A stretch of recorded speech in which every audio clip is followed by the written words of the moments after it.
Euh,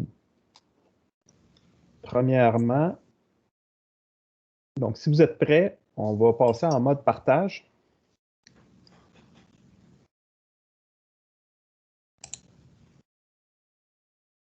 OK. Donc là, je me suis dessiné un bloc juste pour avoir quelque chose à vous montrer. Dans le fond, moi, ce que je veux vous parler ce matin, c'est l'exercice 658 que vous avez ici. Tout le monde voit mon écran, là? Ah oui. OK, merci. Donc, l'exercice 658, on a une annotation de perçage ici. Là, je ne sais pas si vous êtes familier avec ces termes-là. C'est de moins en moins utilisé dans l'industrie. On va toujours essayer de mettre des symboles plutôt que du texte dans nos dessins. Comprenez qu'avec la mondialisation, les dessins qu'on fait finissent souvent par s'en aller soit au Mexique, au Japon ou en Chine. Donc, c'est tout du monde qui ne parle pas français, là. Donc, si on met plein de textes en français, nos dessins sont corrects pour nous autres, mais du moment que ça sort des frontières ici, on tombe en anglais. Donc, si on veut que les gens comprennent nos dessins, on est mieux d'utiliser des symboles. C'est pour ça que les nouvelles normes de dessin, ils fonctionnent beaucoup plus avec des symboles. Donc, lorsqu'on a un perçage, puis qu'on veut identifier une profondeur, on a le symbole profondeur qui va ressembler à ça. Puis là, ce que je vous dis, SolidWorks, il le fait automatiquement. Donc, vous n'avez pas à vous casser la tête, là. Normalement, SolidWorks, il devrait le faire, si vous prenez la bonne méthode. Moi, je vais vous montrer deux méthodes ce matin, mais il y en a une des deux qui est plus efficace, justement, à cause de ça. Donc, ça, c'est le symbole profondeur. Et vous avez le symbole chambrage ou lamage, qui va être comme une espèce de U, comme ça. Puis vous allez avoir le symbole fraisage, qui est comme ça. OK? Donc, nous, ici, on a trois identifications dans la notation. On a 0,50 de perçage. Mais ça, le 0,50, je vous ai fait un petit dessin ici à côté de notre perçage. Si je le regarde de côté, là. Donc, le perçage, dans le fond, c'est le plus petit diamètre qui est ici, qui va avoir 0,50 de diamètre. Ça, c'est un diamètre ici, là. Okay? Eux autres, ils n'ont pas écrit les symboles diamètre. Normalement, là, on aurait mis des symboles diamètre ici. Comme ça. Maintenant, lamage, ça, c'est un diamètre de... C'est comme si je faisais un agrandissement pour mon trou ici à la base. OK? Donc, ça va servir à cacher la tête du boulon. Donc, imaginez que je mets une vis là-dedans. Là. Donc, ma vis, elle serait ici à l'intérieur. Okay? Elle viendrait comme... elle ne dépasserait pas de ma pièce en faisant ça. C'est ça qu'on appelle un chambrage ou, dans ce cas-là, un lamage. La différence entre un chambrage et un lamage, le chambrage, il est assez profond d'habitude, tandis qu'un lamage, il va être vraiment peu profond. Ça va ressembler plus à ça là, comme type de géométrie. Okay, donc, supposons ça, c'est la surface de ma pièce. Là. Je ne sais pas si vous me suivez. Là. Donc, c'est vraiment au niveau de la profondeur. Le chambrage, lui, va servir à cacher complètement la tête du boulon, tandis qu'un lamage, habituellement, la tête, elle ne dépasse pas. C'est-à-dire, elle dépasse, comme ceci. C'est mon boulon. Tandis que le chambrage, lui, va être comme ça. Fait que je peux vous l'écrire ici. Je vais prendre la barre de texte, ça va aller mieux. Donc, ça ici. Yo. On va l'écrire là. Chambrage. C'est ça. Puis l'autre à côté, c'est un lamage.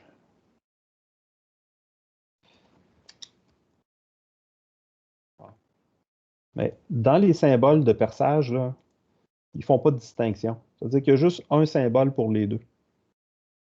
Soit que c'est un chambrage ou un lamage, le symbole, ça va être ça ici. Une espèce de carré, de U carré. Là. OK. Donc, ça vous indique les dimensions pour faire votre perçage. Donc, vous avez le petit diamètre, c'est 50. Lui, il est à travers tout. Donc là, ici, ce n'était pas indiqué la profondeur du perçage. Ça, dans ce temps-là, ça veut dire que c'est percé à travers tout. Ensuite, on a 75,75 qui est le diamètre du chambrage ou du lamage. Et on a 0,38 pour la hauteur ou la profondeur de notre chambrage. OK? Maintenant, je vais vous le faire avec SolidWorks. Donc, si je change d'écran, donc il y a deux façons de le faire. Je vais commencer avec la façon qui est plus longue et qui est un peu moins bonne. OK? Donc, on va commencer par se faire un esquisse sur la surface. Et on va faire un cercle à l'endroit où je veux percer. Donc, mon diamètre est 0,50. Donc ça veut dire que je ferai un enlèvement de matière à travers tout, pour commencer. Comme ceci. Et deuxième étape, je ferai une deuxième esquisse.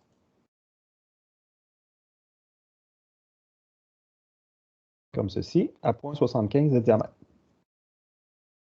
Mais là, cette fois-là, je ne perce pas à travers tout. Je vais faire mon enlèvement de matière. Je vais laisser en mode borgne et je vais choisir la profondeur ici qui était de 0,38. Comme ceci. Fait que là, vous voyez que ça me donne un perçage qui est comme en deux étapes, là, un perçage étagé.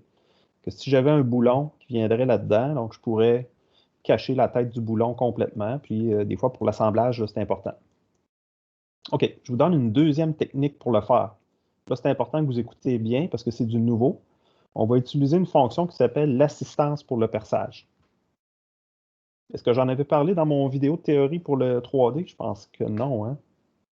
Monsieur, est-ce que vous m'entendez? Oui, très bien. Ah, ok, là, ça marche, c'est bon. OK, c'est bon. Donc, c'est ça. Est-ce que je vous en avais parlé dans le vidéo de théorie, ça, de l'assistance pour le perçage? De mémoire, non, en tout cas.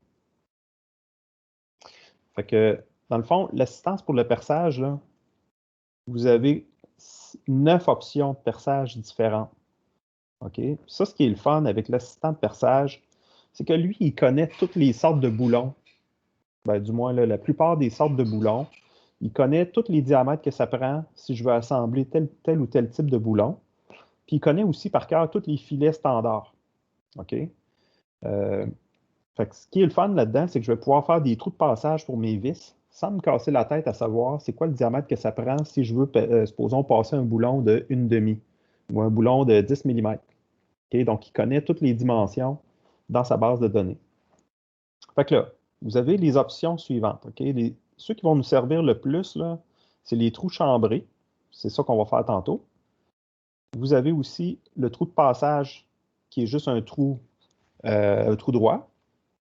Et vous avez le trou fileté, donc le trou taraudé qu'on appelle, qui va servir pour visser des éléments filetés comme des vis ou des boulons, etc. Donc, nous, ce matin, ce qu'on veut essayer, je vais commencer avec cet exemple-là parce que c'est lui qu'on a à faire. Puis plus tard, je vous donnerai d'autres exemples au fur et à mesure qu'on va avancer dans la théorie. Donc, on choisirait le premier modèle ici, qui est le modèle chambré. Et puis là, par défaut, le logiciel va vouloir qu'on lui spécifie une taille de boulon. Fait que là, moi, si je regarde ça rapidement, un trou d'1/2, probablement que c'est un boulon 7/16 que je voudrais passer là-dedans. Et puis, le type de tête que je vais avoir, si j'ai une tête de 3/4, là, je fais des approximations, là. Ça ne donnera peut-être pas le bon résultat, mais on va l'essayer. Une tête cylindrique à 6 pans creux. Vous savez c'est quoi? C'est comme une tête cylindrique, puis il y a une empreinte avec 6 côtés dedans, un hexagone. Puis on peut rentrer une clé Allen là-dedans. Puis en anglais, on appelle ça un socket head. Très, très commun. Donc, on va l'essayer avec ça. On va voir ce qu'il va nous faire. Donc, la profondeur qui est ici, condition de fin, présentement est en mode borgne. Mais tout à l'heure, moi, dans mon exemple, je vous ai dit que ça prenait à travers tout. Fait que là, qu'est-ce qu'il va faire au niveau du perçage? Ben, je vais cliquer sur Afficher la taille personnalisée pour qu'il m'affiche les dimensions que ça me donne. OK? Donc là, si je ne fais rien, là, si je laisse ça comme ça, il va me faire un trou de 0,468 avec un chambrage de 0,71 et une profondeur de 43,75. OK? Donc, ça ne correspond pas tout à fait aux dimensions que j'ai de besoin. Fait que ce que je vais faire, c'est que je vais y aller forcer les dimensions. Donc là, moi, le diamètre de perçage, c'était 0,50. Vous voyez, ça tombe en jaune, là. Pourquoi ça tombe jaune? C'est parce que je viens de... qui n'est pas standard. Ensuite de ça, j'ai 0,75 pour le diamètre du chambrage. Et on m'a demandé 0,38 pour la profondeur du chambrage. OK. Fait que ça, c'est mes 3 dimensions qui sont demandées dans la figure. Maintenant, la deuxième étape pour le perçage. Là, j'ai défini tout ce que j'avais à percer, les dimensions, les profondeurs, etc., le type de perçage. Deuxième étape, vous avez un deuxième onglet ici dans la figure. C'est l'onglet Position. C'est là que je vais aller positionner mon perçage. Puis là, ça va être important de choisir la surface. Donc, je vais me déplacer ici, puis je vais venir cliquer une surface. Et ensuite, je vais pouvoir positionner mon trou. Ça va se faire en 2 étapes, comme ceci. Puis là, ensuite, il me reste juste à confirmer. Et voilà. Donc, ça a fait exactement le même travail, là. C'est bon? Vous m'avez suivi? Vous pourrez le faire dans l'exercice 658 qu'on a vu. Donc, vous pourrez utiliser cette fonction-là juste pour vous pratiquer, puis l'essayer. Mais si vous le faites par esquisse, ça va donner exactement le même résultat. Si vous prenez la fonction d'enlèvement de matière, ça va vous donner exactement le même résultat. L'autre fonction que je veux vous présenter ce matin, c'est les congés 3D. Donc, vous voyez ici sur ma pièce, premièrement, ma pièce, elle a quelque chose de spécial, là. Si on regarde la surface, c'est comme une surface picotée un peu, là, ombragée. Ça veut dire que la pièce, c'est une pièce moulée. Donc, ce n'est pas une pièce qui est usinée au complet. Donc, ce qu'on a fait, c'est qu'on a pris un moule en sable, okay, d'où la finition picotée, là. Ça vient des grains de sable qu'il y a dans le moule. Et puis, on a coulé du métal dans le moule en sable, puis ça m'a donné cette pièce-là. Maintenant, ce n'est pas très précis un moule en sable. Okay? Donc, si on va avoir une bonne précision, ce qu'il faut faire, c'est usiner la pièce par la suite. Donc, on est venu enlever de la matière à des endroits pour justement que la pièce devienne précise. Maintenant, les coins extérieurs. Okay? Donc, toutes les places que ça change de direction, dans le moule en sable, c'est comme si le métal en fusion, là, il n'est pas capable d'aller vraiment carré d'un coin. Parce que c'est à cause de la tension de surface du liquide. Quand le métal est en fusion dans ton moule, ben, il n'est pas arrondi comme ça sur les rebords des pièces. C'est sûr qu'il y a des coins carrés sur ma pièce ici dans le bas. Ça, c'est des coins, des surfaces qui ont été usinées. C'est pour ça qu'ils sont toutes carrées comme ça. Là, j'ai un avertissement de mauvaise qualité de réseau. Est-ce que vous m'entendez? Oui. OK, merci. Fait que je vais continuer. Peut-être que ça va couper un peu là, si le réseau ralentit. Fait que vous me le direz s'il manque des bouts d'explication. OK, donc là, je vous disais, dans SolidWorks, ce qu'on va faire pour représenter la même chose, on va aller dans nos fonctions 3D et je vais utiliser le congé. Ça, le congé, c'est très facile à utiliser. Ça, j'en avais parlé dans la théorie. Ici, j'ai un congé qui est à 125, mais la pièce 657 est en métrique. Là, je pense que les congés, c'est écrit arrondi rayon de 3. Fait que là, des rayons de 3. Monsieur, pouvez-vous Oui. retourner où vous avez pris le congé? Parce que moi, c'est pas pareil comme vous, c'est pas genre des petites figures. Ouais, c'est parce que moi, je suis en mode. Ouais, ok, de même, c'est où le congé? Ouais, le congé, il est ici. Puis on prend. Parce qu'il y a comme une flèche en bas, on prend dessus congé ou champ. Ah, ok, c'est Non, juste congé. non, tu prends congé. Tu prends congé. Ok, Tu parfait. sais, moi, je suis habitué, fait que j'enlève le texte. Tu sais, quand vous serez plus habitué, là, les boutons, là, dans le fond, vous n'avez pas besoin du texte. Tu sais, vous êtes vite là-dessus, les ordi en général, là. Fait que, à un moment donné, vous n'aurez plus besoin du texte, là. Fait que ça va vous faire sauver de l'espace sur votre écran. Fait que, quand vous le sentez, là, que vous êtes prêt, enlevez ça, là, tout le texte. Vous n'aurez pas de besoin. C'est juste pour vous aider au début, ça, le texte. Puis de toute façon, quand tu t'approches d'un bouton, il te le dit c'est quoi. Fait que le texte, vous n'avez pas tant de besoin, là, ça va vous faire sauver de l'espace dans votre écran. Fait que c'est bon pour les premiers cours, mais après, là, pour enlever ça. Vous avez vu comment j'ai fait pour l'enlever? J'ai fait bouton droit sur la barre d'outils ici. Je suis venu utiliser les boutons agrandis avec du texte. Quand tu cliques dessus, ça les rajoute. Puis quand tu recliques dessus, ça les enlève. OK, donc j'en étais où? J'étais rendu à faire des congés. Fait que je m'en viens sur la fonction de congé. Et puis, ici, je suis à 0.125, donc ça correspond à peu près à 3 mm. Et je vais sélectionner mes arêtes. On peut aussi sélectionner 2 surfaces, c'est-à-dire une surface, puis il va faire tout le contour, il va choisir dans le fond d'un seul coup toutes les arêtes qu'il y a sur cette surface-là. Si on s'est trompé, on peut retourner dans la boîte ici et supprimer des sélections. ou je peux juste resélectionner. Dans le fond, ça enlève la sélection. Fait que c'est très facile. Par défaut, vous allez avoir les aperçus. Si vous ne l'avez pas, il faut cliquer sur aperçu intégral ici. Ça va mieux si on l'a. Si vous le mettez sur aucun aperçu, dans le fond, tu ne sais pas si ça va fonctionner ou pas, là. Fait que tu le mets sur aperçu.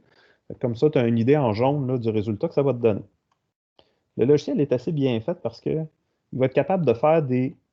Supposons j'ai 3 coins comme ça qui se rencontrent. Il va être capable de fusionner les congés et faire une espèce de coin arrondi, là, ici. Fait qu'il est vraiment bon là, pour faire les congés. Monsieur, Oui, moi, ça fait pas comme vous, c'est pas des lignes jaunes. Ça vient tout bleu. OK. T'as-tu cliqué sur aperçu intégral? Ouais. C'est que probablement tu n'as pas les mêmes couleurs d'affichage, peut-être, je sais pas. Mais mettons, moi, là, c'est toute la surface qui vient jaune et non genre le corps. Ouais. Comme ça? Ouais, c'est parce que tu as cliqué sur la surface. Si tu Là cliques que je juste change. les arêtes, clique juste les arêtes, puis il va te donner ça, là. Ok, je vais réessayer. Congé. Puis c'est quel type de congé? Ok, c'est le premier vous aussi. Oui. Je vais Là, mettre le les autres, 100. pour l'instant, on ne travaillera pas avec ça, là. Ça, c'est des fonctions plus complexes. Euh, Puis normalement, dans le cadre du cours, là, vous n'aurez pas besoin de ça. Bon, là, je tape pas le 125. Puis là, je Mhm. pogne le côté puis ça marche pas. Ça C'est fait une pas le genre de côté. ligne. C'est les arêtes, ouais, qu'il faut que tu prennes. Ouais, ouais, Ouais. c'est ça, je parle. Si tu n'as pas d'aperçu en jaune, clique Ben, sur j'ai un aperçu. aperçu en jaune, mais c'est une ligne complète. Moi, c'est pas comme vous, genre avec des. En carré. Ah, ben, faudrait que tu me mettes le. Mets-moi dans en partage, là. Je vais arrêter le Ben, je partage peux-tu. d'écran, là. Ok. Tiens, vas-y donc, montre-moi ça, là. Parce que je Attends, comprends pas trop, là. partage ici. Ici. Est-ce que vous voyez? Oui. Ok, regardez, mettons, là. Je vais recommencer, là. Je Mhm. pogne le congé ici. Là, après, je m'en vais. Aperçu intégral, il est là. Là, Il est ici, m'a déjà là. changé pour le 125. Ah, c'est ça, c'est ton 125 qui est pas bon. Parce que moi, l'exemple que je te faisais, il est en pouces. Toi, tu es en métrique. Fait que si tu mets .125, là, le rayon est tellement petit que tu le verras pas.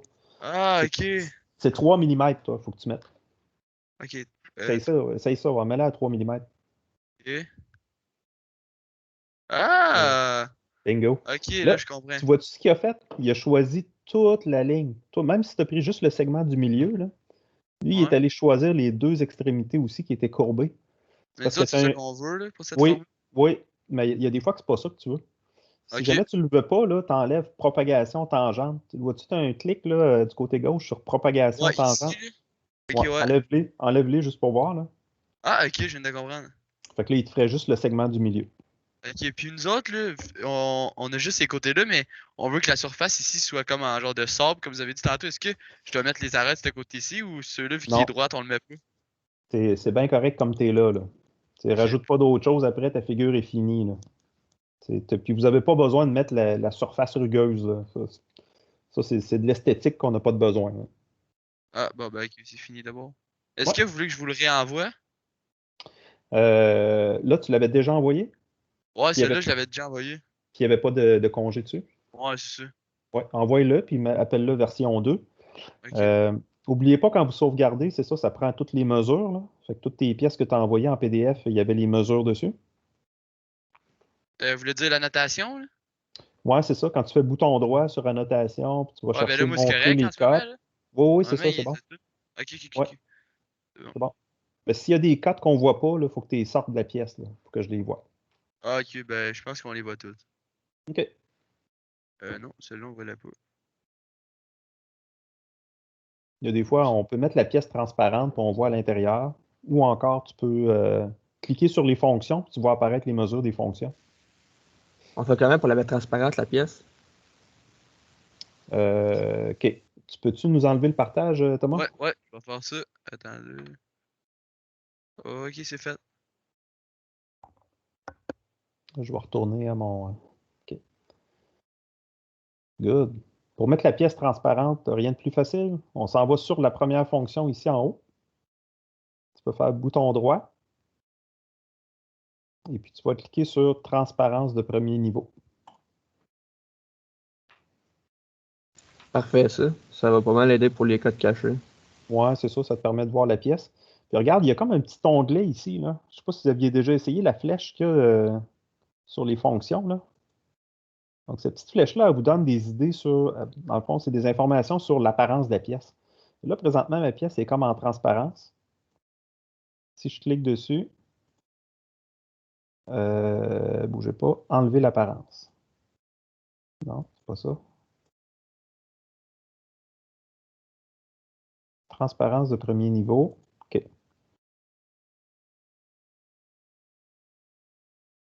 Non, ça ne marche pas avec ça. Ça marche dans les assemblages, ça ne marche pas dans les pièces. Donc, oubliez ça, cette portion-là. C'est vraiment, il faut faire bouton droit sur la pièce, puis aller chercher transparence de premier niveau. Pourquoi ils l'appellent de premier niveau, je ne sais pas trop. Il faudrait que je me renseigne un peu là-dessus, mais c'est de la transparence, c'est ça qu'on veut. Là, c'est sûr que si tu essaies de sélectionner des affaires, ça se peut que tu aies un petit peu plus de difficulté à sélectionner parce que quand c'est transparent, il y a tendance à passer au travers de la pièce quand tu sélectionnes des trucs. Mais juste pour des pièces simples comme ça, là, surtout si vous êtes rendu à la fin et c'est juste pour afficher les cotes, vous n'aurez pas de trouble avec ça. Good. Fait que ça résume pas mal ce que j'avais à vous montrer aujourd'hui de nouveau. Fait que je vais vous laisser travailler sur les exercices, ceux qui n'ont pas terminé encore. Ceux qui ont terminé, on pourrait commencer à travailler sur des nouveaux exercices si vous voulez vous avancer pour la semaine prochaine. Et je ne veux pas trop vous preniez d'avance comparé aux autres. Bougez pas. Dans ma théorie, Est-ce qu'il y en a qui ont réussi à tout faire les dessins? je pense pas. Tu veux dire toutes les finir pour ce matin? Ouais, de faire les 6, est-ce qu'il y en a qui ont réussi? Je pense pas. Ah, ok, c'est bon. Vous autres, vous êtes pas mal avancés, toi puis Étienne, ça va de l'air à avoir bien été. Ben, moi et Étienne, on a 5 défaites, là. On avait pas réussi à faire les 6, là. Mhm. OK. Ben, c'est ça. Donc, moi, j'ai pas de problème, là. Je vais vous laisser encore la semaine pour finaliser ça. Fait que ce sera à remettre au cours de jeudi prochain. Maintenant, je veux pas non plus qu'on prenne du retard. Puis si vous avez du temps et que vous voulez vous avancer, on aurait 4 figures à faire à la page 10. Je peux vous donner les numéros d'exercice d'avance si vous voulez commencer à regarder ça. Il n'y a pas beaucoup de nouvelles fonctions là-dedans. Ce qui est nouveau, c'est plus en termes de complexité des figures. Donc, à la page 10, les exercices 5, 6, 7 et 8. Il y en a juste 4. Là. Donc, ceux qui veulent commencer à regarder ça. Et puis, d'ici la semaine prochaine, je vais vous donner un nouveau vidéo de théorie qui va expliquer d'autres fonctions qui vont vous aider pour ça. Là. Mais il n'y a pas tant de nouvelles fonctions, comme je vous dis, c'est plus au niveau lecture de plan. Là. Fait que je peux vous les montrer. À la page 10. C'est ces 4-là ici. Donc, c'est la figure 5, 6, 7 et 8. Donc, c'est plus des exercices. Je dirais que la difficulté est plus au niveau de la lecture de plan qu'en termes de fonction SolidWorks. Mais c'est pas pour... c'est pas à remettre pour la semaine prochaine. Ça va être plus tard.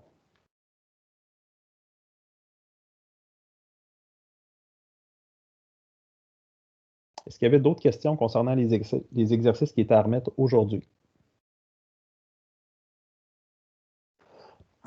Pardon.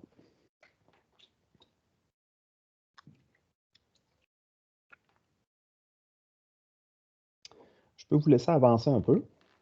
Donc, si jamais vous avez des questions, tout ça, on va pouvoir arrêter l'enregistrement. Puis, comme je vous dis, je suis disponible ce matin jusqu'à 11h30. Donc, si vous avez des questions, là, gênez-vous pas. Parfait. On pourra passer du temps et regarder ça. Donc, je vous remercie. Bonne journée tout le monde. Merci. Salut.